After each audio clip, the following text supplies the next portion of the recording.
Being in the house that I grew up in on 39th Street was very dark, cold, lonely, even though the house was full of people. Always felt like when I walked into that house as if somebody was always walking right behind me while I was walking down the hallway at night, going to the back to Priscilla's room or into the den or going all the way to the backyard. Coming back in at night in the dark, it always felt as somebody was right there at my backside. And every time I turned around, there was nobody there. A lot of times I could hear steps, like running steps. And then I'd go check and you wouldn't be there or Isaiah wouldn't be there, all alone. Very like eerie and very like something's always watching you.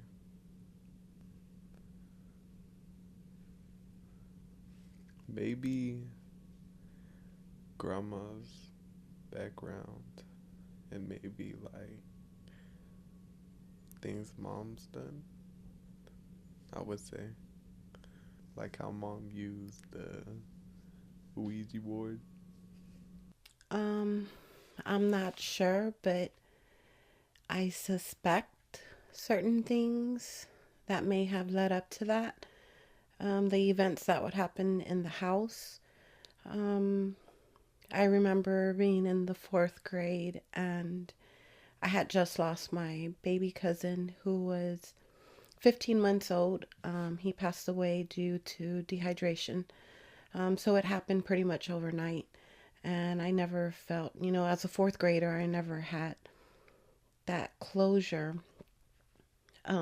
So as a gift from my mom, she bought me one and I quote unquote communicated with my baby cousin. And shortly after that, um, several things would happen.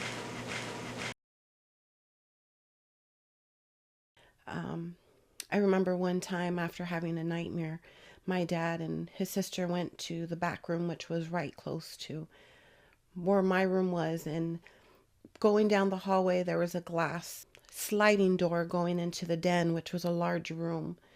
Um, and that room just always felt the scariest. I remember as a kid, I would run past the door and I would just run to the other side of the house because it was an addition of the house.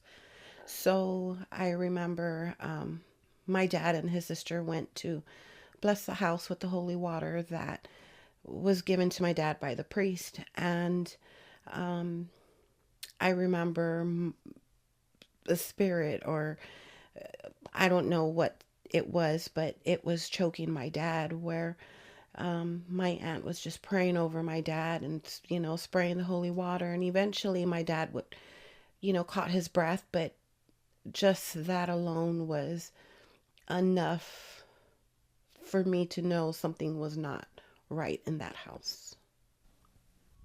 Yeah, I remember falling asleep in the den and seeing a toy one spot, wake up later and it was in a different spot.